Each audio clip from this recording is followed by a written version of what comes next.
Quentin Tarantino's new film, Once Upon a Time in Hollywood, is many things at once.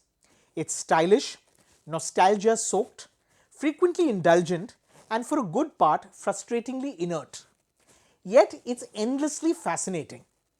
The film is both a love letter to Hollywood's golden age and also a daring blend of fact and fiction.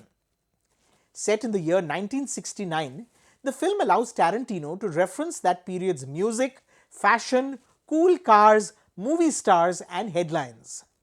It's powered by the filmmaker's dark humor and explosive violence, and yet there's something distinctly different about this ninth film of his. It's unmistakably sentimental. Now there's a word you don't usually associate with him.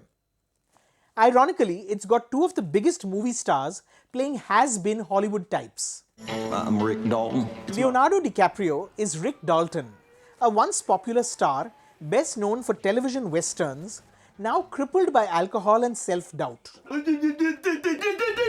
His most loyal and possibly his only friend is his stunt double Cliff Booth, played by Brad Pitt, who's also his driver and all-round handyman. The men share a close bond. A voiceover describes Booth as a buddy who is more than a brother and a little less than a wife. Don't you forget it. When Dalton gets teary that his career is over, Booth gives him his aviators and a pep talk. "You're Rick effing Dalton," he reminds him. Both actors are in very good form, each offering funny, emotionally complex, layered performances. DiCaprio plays Dalton as always on edge and anxious, while Booth appears quiet and confident. Pitt plays him as a man of a few words. In one of the film's funniest scenes, Booth is fired off the set of The Green Hornet when he gets into a fist fight with an especially vain Bruce Lee. I'm Sharon Tate.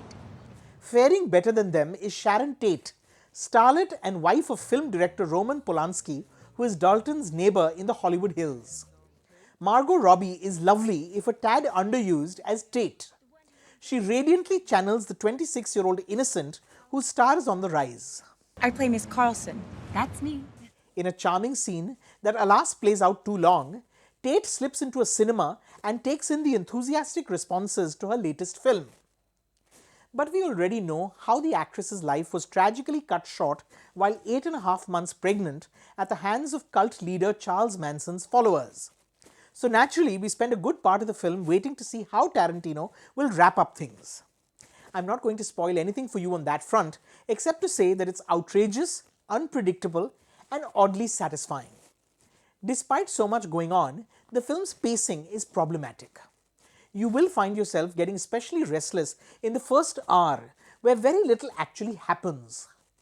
There is a sliver of a plot, but at times it seems as if Tarantino has merely strung together a collection of entertaining scenes and moments that feel complete unto themselves, but never key to the fabric of the story. Also, the film has plenty, and I mean plenty, references to old films and television shows that the filmmaker presumably loves. We get long scenes of movies within the movie, which are tiring ultimately, as they amount to little more than Tarantino indulging his inner geek. Yet, all said and done, Once Upon a Time in Hollywood is a violent, often funny, but always heartfelt valentine to a specific time and place. Robert Richardson's artful photography, the evocative production design, and fleeting appearances by legendary characters of the day transport you to a bygone era of Hollywood glamour that proves hard to resist. Like you. The film may not be Tarantino's best, but it's a laid-back, change-of-pace offering that offers many unexpected pleasures. I'm going with 3.5 out of 5.